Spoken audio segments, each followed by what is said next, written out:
Well, I've served in the government off and on over a course of 50 or 60 years. I resigned a number of times, and I was fired a number of times. I think I appeared before the Senate Foreign Relations Committee at least 9 times in confirmation hearings for the same job.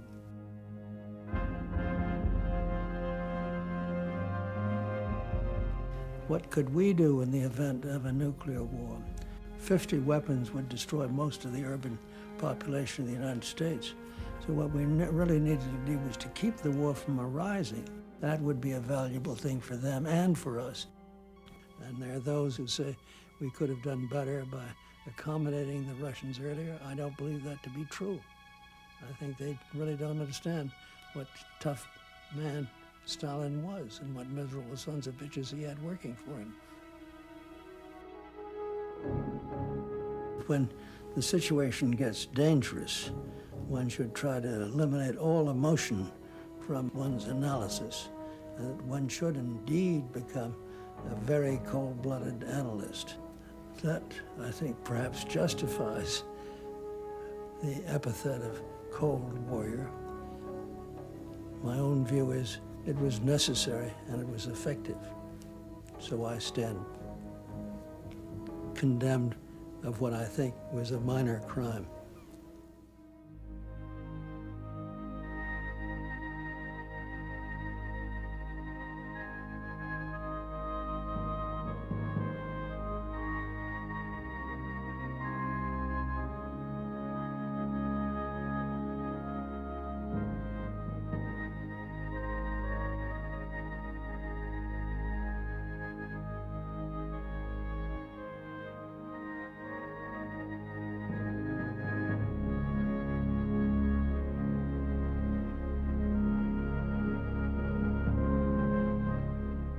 Ambassador Paul Henry Nitze was born on January 16, 1907. In 1909, he moved to Chicago, where he attended the University of Chicago High School. My father was a professor at the University of Chicago, and amongst the professors there, they were the most brilliant group in their fields in the United States at the time. I had noted that when a real problem arose, none of those great men at the University of Chicago had any influence on it whatsoever. And because of their separation from impact upon policy, I thought that it was necessary to do something else. And I decided that the first thing that had to be done for me was to make some money, and having made some money, then to use that to achieve some position in the government where I could have an impact upon international affairs. As an investment banker on Wall Street from 1929 to 1940, Nitze began to build his fortune. I was associated with Dillon Reed and Company in New York, and the president of Dillon Reed and Company was James Forrestal, and I was the executive director, I guess. James Forrestal was asked whether he would consider an important job in Washington as one of the confidential advisors to the president. And Jim asked me what I thought he should do. So I said, if you don't accept this challenge, you'll regret that you didn't give yourself a chance to do greater things than just our business of making money.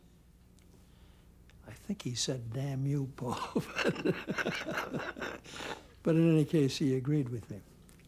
And he then asked me that if he did go, would I be willing to come and help him? And I said, yes, I would.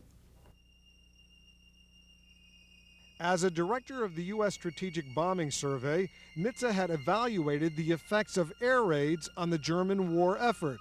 He was completing his report in Washington when the United States dropped the atomic bomb on Japan in August 1945. I did not and do not now think that it was necessary. Japan was no longer any threat to us at all. The Japanese fleet had been sunk and most of their merchant marine, and even their railroads were interrupted by our bombing of the rail junctions, etc. So Japan was just hanging on a rope. I thought by November of that year, the Japanese would come to us and wish to negotiate on our terms and that would be a much more favorable outcome than dropping the bomb or getting the Russians into it or any of the things that otherwise were suggested. But I was rather alone on that. As vice chairman of the Pacific Bombing Survey, Nitze was in Hiroshima and Nagasaki only 2 months after the bombs had detonated. Well, I rather shared the belief that the Japanese had been brutal in Pearl Harbor, and that the quicker we got rid of all these Japanese, the better off the world would be. But then when I got to Japan, and I can remember going to an underground aircraft engine plant in the north of the Tokyo plain, and I gave some candy to 4 little boys who seemed to be lurking around. And when I finally went down into this underground mine and then came out again, there were the 4 little boys all in a row, all with presents for me. And this lady in the background who wanted to see to it that they abided by Japanese culture and did the right thing. Impressed me a great deal. The wartime alliance between the United States and the Soviet Union began to splinter almost immediately after the fighting ended. In 1946, Nitze was among the first apprehensive of Soviet intentions. As I recall it, February 9th, we got word of a speech by Stalin, which I interpreted as being a delayed declaration of war against the United States. He described the state of the world in those days, why it might for the short run be necessary to cooperate with the United States, but in the long run it was essential to overcome the United States and all its influence worldwide, so that the world could be a peaceful world dominated by socialists, by which he meant really communists, but that was the word that was used. So I went to see Dean Acheson, whom I'd known for years, and began my tale to him of why I thought there was a danger the Russians would be a substantial worry to us in the future. And he threw me out of his office, said that I didn't know anything about the subject, that I should get out of the office right away, which I did. In the spring of 1947, Secretary of State George Marshall created the Policy Planning Staff to handle long-range foreign policy problems. George Kennan, a distinguished Foreign Service officer, was appointed its first director. Well, George really knew a lot about Russia, and he was amongst the first to really condemn Stalin and thought that Stalin was a threat to Russia and Russian culture, and that he was against all the things in Russia which made Russia a great country. The whole theory of the containment policy as it was developed by George Kennan, supported by me, was that if one could keep the Soviet Union from expanding, they would have to look inward to see what was happening to their own political system and their own economy. And once they began to look inward and dealt with their own domestic problems, then this would be a changed Soviet Union. The political and economic turmoil in war-torn Europe gave the policy planning staff an early opportunity to test the containment doctrine. The Marshall Plan, built upon the staff's recommendations, was first articulated by Marshall in his June 5, 1947 speech at Harvard University's commencement. I need not tell you that the world situation is very serious. People in the cities are short of food and fuel, and in some places approaching the starvation limit. The truth of the matter... Well, we'd written the speech for him. Chip Bolin, Emmett Hughes, and I. The original ideas in that speech were really more Chip Bolin's than anybody else's. And he was the one who coined the various phrases that this was addressed to a humanitarian cause that was not directed against anybody. Not against any country or doctrine, but against hunger, poverty, desperation, and chaos. It was a good speech. Produced tremendous effects. Communist actions in Europe and China, followed by Russia's successful testing of an atomic bomb, prompted President Truman to order an immediate reevaluation of national security policy. Nitze, now director of the Policy Planning Staff, represented the State Department in this deliberation. We went at the job of a radical, fundamental review of U.S. policy, its basics, bases, and what we ought to do in the future. And that document, having been directed by the National Security Council, was called NSC 68. It set forth ways we could improve the capability of our military forces, why we should do that, and what the significance would be of such a strengthening. The defense budget had been someplace between $12.5 and $13 billion a year. And my estimate as to what this program that we were recommending would cost was $40 billion a year. I told Dean Acheson that that was my estimate and asked his advice as to whether we should put it in the report. And Acheson said, for goodness sakes, don't. It is important to get the policy agreed first and then address those things such as money cost, et cetera, et cetera. So I didn't put any estimate into the paper at all. The present time, the fear of another great international war overshadows all the hopes of mankind. This fear arises from the tensions between nations and from the recent outbreak of open aggression in Korea. We in the policy planning staff thought that the attack from North Korea into South Korea was in fact a demonstration that our estimates had a certain degree of validity. An important principle of Soviet doctrine was when the correlation of forces was negative, one should draw in one's horns and try to be as careful as possible. But when the correlation of forces was positive to your side, then you were duty bound to exploit that positive correlation because it might go away if you didn't exploit it right away.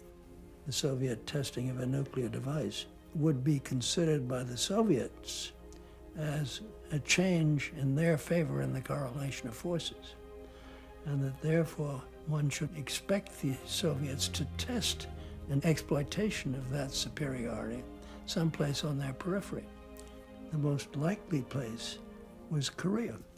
This was the kind of thing that we had predicted or was consistent with our analysis of the Soviet Union and its possible actions in NSC 68.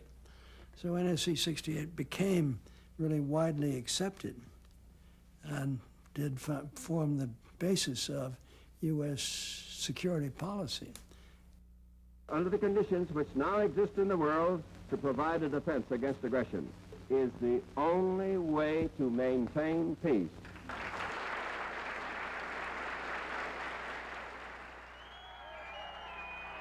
When President Eisenhower came into office, I was in effect fired.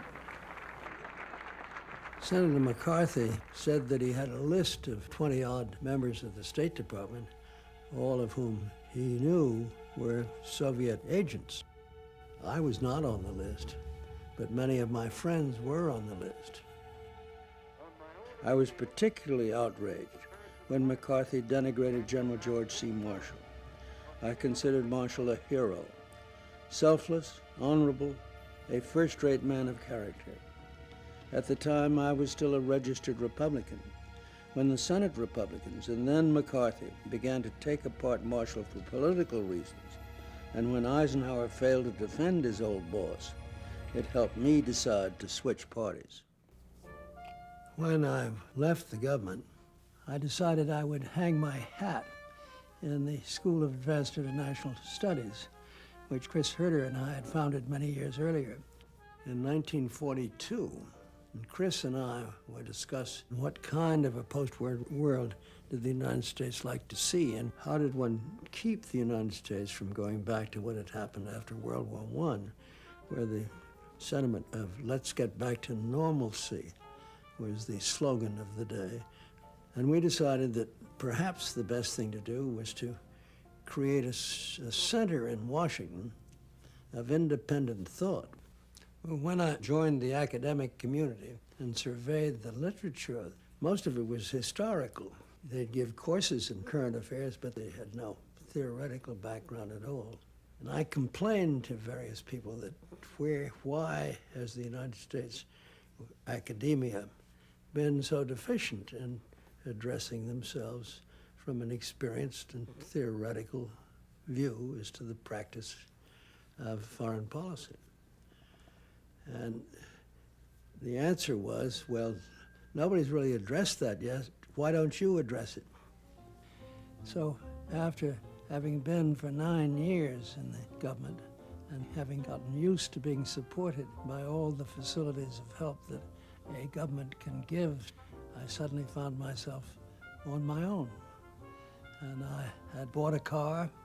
I couldn't get the car out of the dealer's lot without running into the car behind me and then the car ahead of me and then getting into trouble when I was exiting the lot. So that I made 3 grievous errors by the time I got to my own office. Out of my course that I was giving, which dealt with the theory and practice of foreign and defense policy, I did publish a whole series of articles. One, the role of the learned man in government, and there I really had in mind George Kennan, because what I was advocating was someone who is not just an historian or interested in the history of foreign relations, but was familiar with the actual practice thereof and had some real idea as to how it was conducted. We were trying to educate our students in the field of foreign and defense policy. Some people became just practitioners and did not think back to any theoretical base. But when we joined Johns Hopkins, we had built a team of people there at the school who were first class and did extremely good work. It's clear that the United States needs some work on the more theoretical aspects of the analysis of foreign policy, but work that can be useful to the practitioners. Here, our role is central in the world, and if nobody in the United States really has done some rigorous thinking about the bases of policy, they're not going to be very good at it.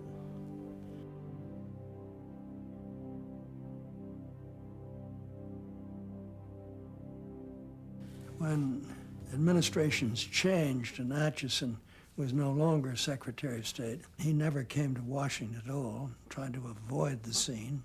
I invited Atchison to have lunch, and he told me that I was the first person in Washington who had called him and invited him to anything since he'd ceased to be in office. Atchison never forgot that, and so he and I used to have lunch at this one table week after week after week, and it was a great period. In 1957, Nitze established at SAIS the Washington Center for Foreign Policy Research, now the Foreign Policy Institute, as an academic think tank. It was suggested that I was trying to create a policy planning staff in exile, oriented in the direction of Democratic Party's thought. I tried to raise $100,000 for this particular venture, and nobody would give me a penny because they thought it might not be liked by the Republican administration.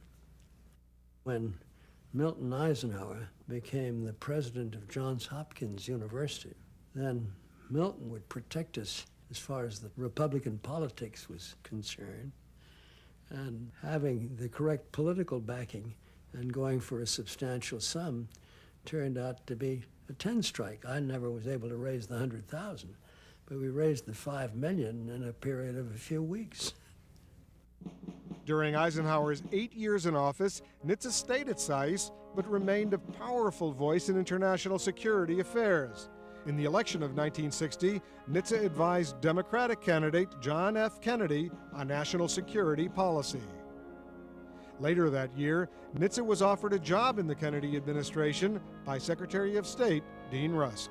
Dean Rusk called me up and he said, "I'm with the president, and we have 3 different positions which we think you could do well with. But we need a decision within 30 seconds, I guess it was." One of them was the advisor to the president with respect to the National Security Council. And I thought that was too close to the seat of power to be a place from which you could do any planning work.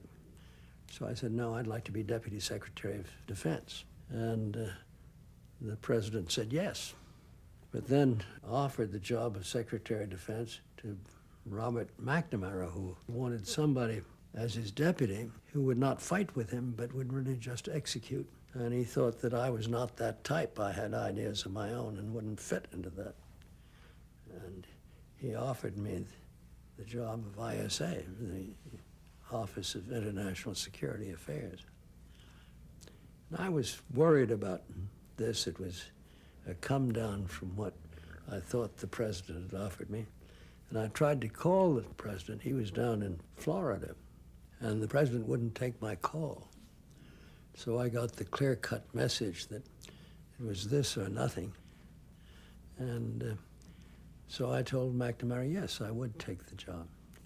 And I've never regretted having done that. In this position, Nitze was closely involved with U.S. response to the Berlin and Cuban missile crises. The world is not deceived by the communist attempt to label Berlin as a hotbed of war. There is peace in Berlin today.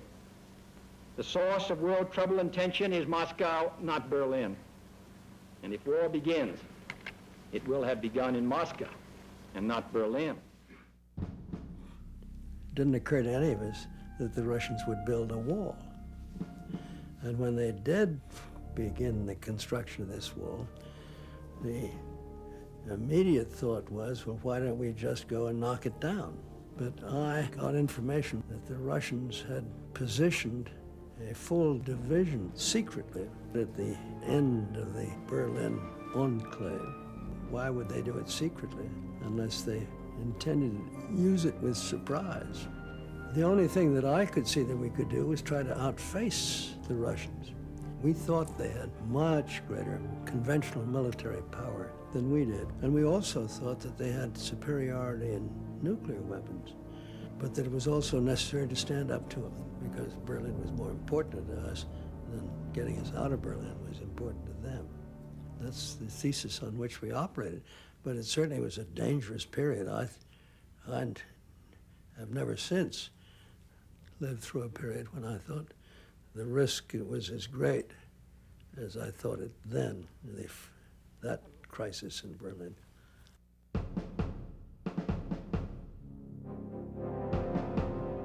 By the time of the Cuban Missile Crisis, I was wholly persuaded that we had increased our strength and that our earlier estimates of their strength were erroneous. Therefore, we were in the best position to act, not the Russians. To halt this offensive buildup, a strict quarantine on all offensive... My view was that we ought to use the minimum force necessary in order to achieve the results that we wanted. The minimum force clearly was on the end of negotiation. But if that didn't work, then we had to be prepared to use force.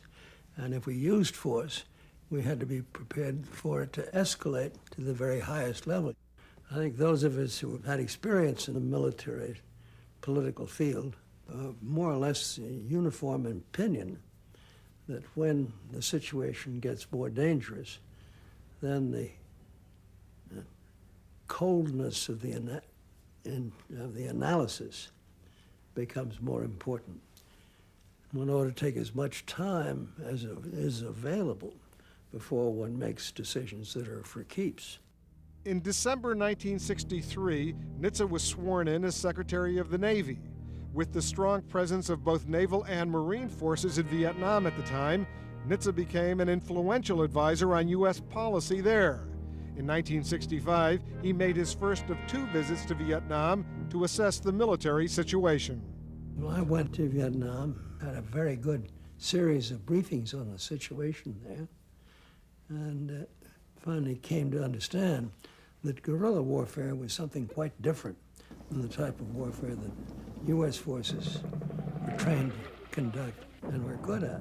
The populace there was favorable to the North Vietnamese. We had hoped the North Vietnamese would be viewed by the South Vietnamese as their oppressors, but they didn't look at it that way. And I went back to Washington and talked to McNamara about it and gave him a description. of the dangers that I saw there. And he said, what do you think we ought to do? And I said, well, I think we ought to get out, because this is a very dangerous situation. And he said, but you've told me all along that the Soviets are apt to act upon their evaluation of the correlation of forces. And wouldn't they interpret this as a favorable development in the correlation of forces? And I said, yes, I would. And haven't you said that they would feel duty-bound to exploit that favorable development, and that therefore they would attack us someplace else? And you say it might be in a number of places. Isn't it logical, therefore, for us to stay? And I said, I protested and said, I still think the dangers there are very great. He said, I understand you think that, but also from your description, one can't be certain that if we withdraw, the dangers won't be greater. And I had no answer to that. So he went ahead.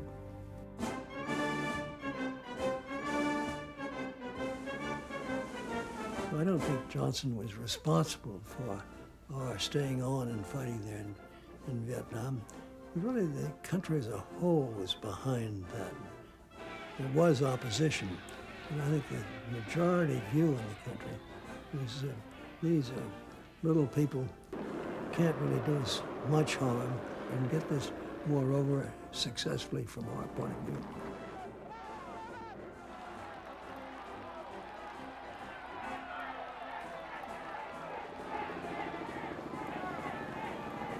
When I returned again to Vietnam in July 1966, I watched as our military indiscriminately bombarded the countryside with lethal artillery fire, what were called harass and destroy missions, killing villagers and Viet Cong alike. I toured a hospital and watched while children dying and injured from the shell fire were brought in for treatment. When I returned to Washington, I urged that such tactics would win us more enemies than friends. A lot of the military agreed with me, and eventually harassment fire was stopped. When I was promoted to be Deputy Secretary of Defense under Robert McNamara, I hoped I would be in a better position to influence U.S. policy toward Vietnam, but I still met much resistance.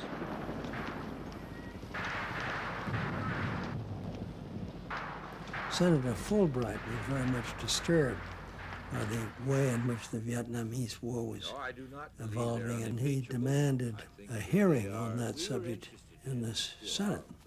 And I was asked whether I would represent the Defense Department in that hearing. I only raise a few questions, and I do not accept your version of what has happened there or why.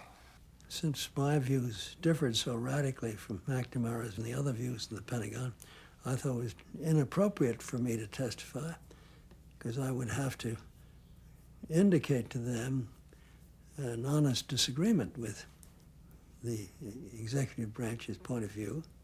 And I thought, therefore, it would be much wiser for me to offer my resignation. Nitze's resignation was refused. He continued to serve under Clark Clifford, who replaced Robert McNamara as Secretary of Defense in 1968. Along with former Secretary of State Dean Acheson, Nitze successfully persuaded the Johnson administration to begin negotiations aimed at ending the Vietnam War. Also during this period, Nitze helped plan the first arms control negotiations with the Soviet Union, which were postponed by the Soviet invasion of Czechoslovakia in 1968. Over the next 2 decades, Nitze would be at the center of U.S. arms control policy. There were very few things that we could talk to the Russians about with any anticipation that we could come out with some mutually beneficial results. We had quite deeply opposed purposes, and each was trying to get the better of the other in some way or another. But on arms control, there seemed to be a better way of working out a modus vivendi. In the tower, the bomb.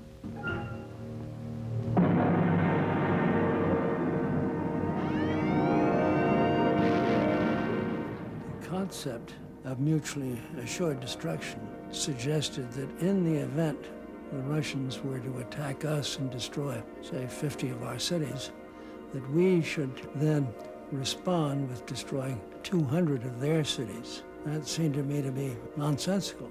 The U.S. would have difficulty ever recovering, and it wouldn't have done us any good to destroy Russia. What earthly gain could we get out of that? If one could develop a situation that was inherently strategically stable, this would be to our advantage because it would reduce the risk that the Russians would want to initiate a nuclear war. And it would be to their advantage as well. During the Nixon administration, Nitze was a leading U.S. delegate to the strategic arms limitation talks, which began in 1969. I thought that the SALT I agreement had made an incision, which was a useful one. It laid out a way in which one could envisage levels, agreed levels of armaments on both sides, which would be lower than the existing levels. We used to negotiate part of the time in Helsinki, Finland, and part of the time in Leningrad. When we got to Leningrad, Semyonov, the head of the Soviet delegation, invited us to go to the opera together, and then to a reception. And at this reception after the opera, there was a young girl who sang. I expressed admiration of this young girl, her beauty and her ability as a singer. And Semyonov said, "Would you like to have her?" And all kinds of red flags went up.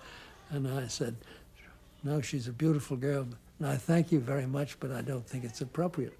And it was typical of what the Russians would try to do. Even though Semyonov was a perfectly decent person, still, he was more or less duty-bound to try to entrap me if he could. But while we were negotiating with the Soviets on arms control reductions, Henry Kissinger was having a set of private, off-the-record meetings with what he considered to be his opposite numbers at the higher levels of the Soviet government. And he was not keeping us, who were actually negotiating with the Soviets, informed as to what he was promising or what he was indicating in his negotiations. We thought that was not the right way to run a railroad, to keep his subordinates uninformed of what was going on. And B, we thought it was dangerous because we didn't think that he understood the nuclear control business very well, and that he was apt to make mistakes because he wasn't seeking advice from those who really knew most about the ins and outs of the nuclear relationship. But nevertheless, I did support the treaty because I thought there was no other way of getting forward. Certainly, we didn't want to have a war, and I thought there was a certain commonality of interests which could be exploited through this forum. In 1972, the Senate ratified the SALT I agreement. Nitze remained on the negotiating team for SALT II, which began immediately afterwards. While SALT I limited and froze the production of certain missiles, SALT II intended to build a lasting framework for strategic stability. The agreement, which was finally worked out by Nixon and Henry Kissinger, was one which had a very short time duration. It lasted only 5 years. Therefore, I thought this was an improvident agreement that Mr. Nixon was heading toward, and that he was heading toward it for domestic political reasons. He was wrapping himself up in the flag of peace, that he was the person who knew how to negotiate with the Russians, and peace depended upon his continuing in office, so that he was using this for his own political purposes, and I thought in an endeavor to protect himself from impeachment. Nitze resigned from SALT II in 1974. As negotiations carried on despite his disapproval, Nitze thought former Georgia Governor Jimmy Carter, who won the Democratic nomination in 1976, might support his ideas. I was one of the earliest supporters of President Carter as a candidate for the presidency, largely influenced by my children. They said, "Pa, you're out of date." And as a result of that, I sent Mr. Carter some of my speeches and sent him a substantial contribution. And it was a result of that they invited me to come to this meeting at the Plains, in which he would meet with his team, as he considered it. Well, you know, there are two ways to keep a rough equivalency. One is for us to continue a mad race with the Soviet Union, that every time they have a new weapon system, we match it. Every time we have a new one, they match it. And this is what we are trying to avoid with the SALT II talks. I thought that we should not cut the defense budget, that we should take a much sterner view in our negotiation with the Soviet Union. I found everybody wanted to say yes to Carter when we got there and approve of his ideas. And the person that really irritated me was Rosalind, because she indicated that she had had private word from God himself, that God wished peace with the Soviet Union. It seemed to me that was unfair negotiating ground. I didn't think that the president or his wife should tell me what to think on grounds that they had a special channel to God himself. That seemed to me to be unfair competition. It made me angry. Nitze never joined the Carter administration. Instead, he became a vocal opponent of its defense policies. Even if the Soviet Union does no more than what is permitted by the treaty, they will treble the number of warheads that they have. They will increase their warfighting capability by a factor of 10. There's an attempt to get at those things indirectly, but it's a very ineffective attempt. And it is for that reason that the end position as a result of the treaty will be so one-sided. The threats we face are more subtle and indirect than was once the case. As a result, awareness of danger is diminished in the United States. We thought the best thing to do was to create a committee, call it the Committee on the Present Danger, to stimulate a debate about the adequacy of the defense posture of the United States. The Committee on the Present Danger did help get increased appropriations for the Congress, increased alertness to the dangers we were running, and greater support for an improvement in our national security. The Soviet invasion of Afghanistan in 1979 killed SALT II. In 1980, Committee on the Present Danger member Ronald Reagan was elected president. Inspired by the committee, Reagan shifted arms control policy from simply limiting to reducing nuclear weapons. Throughout Reagan's administration, Nitze played a crucial role in shaping this policy, first as chief U.S. negotiator at the INF, or Intermediate Range Nuclear Force Talks in 1981, then as special advisor to the President and Secretary of State George Shultz on arms control matters in 1984. Both the U.S. and the Soviet Union have made proposals for limiting missiles in Europe, but both sides remain far apart. It had long been my view that when a negotiation becomes stalled, it is necessary to get at it in some different way, find a new angle by which you can get back onto the negotiating table with some hope of success. And so we went off into the woods. An important part of this story involves two tough men and two tough jobs, the American and Russian negotiators in the Geneva talks. Nitze is elegant and wealthy, 76 years old, an arms negotiator of great experience, and Paul Nitze is the ultimate hawk. Yuli Kvitsinski, 46, young for his job, a brilliant Soviet diplomat and hard as nails. What happened last July was that this American hawk and this Russian professional worked out an unofficial compromise plan to limit the missiles of both sides. This thus became public knowledge that we'd had this walk in the woods, and a playwright by the name of Blessing thought this scene of a Russian and American negotiating in the woods was a good framework for a play. So he wrote this play, which had reversed everything from the reality. He had the Russian being the old wise man, and the American being an ingenue kind of a young man who believed in good and therefore was soft on all issues. The old man and the young man become friends, and eventually they agree on what they think might be a way in which the problems could be resolved. This, of course, differed entirely from the actual facts. I was double the age of Kwiecinski. We never did become friends. It took me the entire course of the negotiation to really realize what a dreadful and miserable pill he was. And the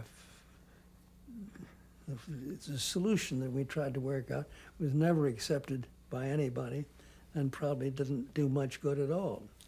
But the play that this man wrote was a first-class play. That INF Treaty had been the principal negotiation between the United States and the Russians for so long that all kinds of other issues got attached to it, really. And to have that negotiation finally succeed in an agreement seemed to me to be a triumph, really a great step forward. From that agreement onward, we could really see a way toward reducing the risk of war. I think I viewed the Soviet Union with open eyes. I was also prepared to condemn them if I thought they were really conducting an evil course of policy. I also, I think, had a quality of persistence that I was prepared to battle it along forever and ever for 40 years. And it took that long before one could really feel comfortably that we had weathered that 40-year period with our economy growing, our political system in good shape, and that the Soviet Union, regrettably, had not been able to do the same, and that we were in a position to help them, but we were not in a position to admire what they'd done. And it happened somewhat faster than either George Kennan or I had anticipated. It happened during our lifetime, while we had thought it might happen after our lifetime.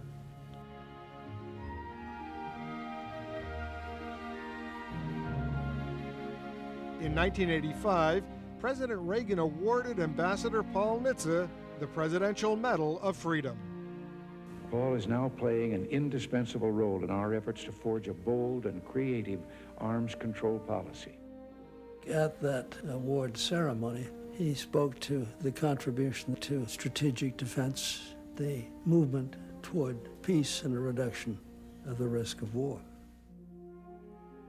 As I experienced in the United States, really, was basically isolationist, and at one time I agreed with that isolationist view. But then I came to a conclusion that that wasn't enough, and that the United States was so powerful that it needed to take an active role in international affairs.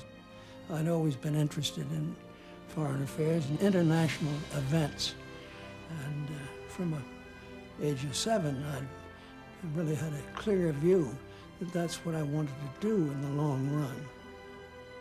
Therefore, I was immensely pleased with the award and with the citation.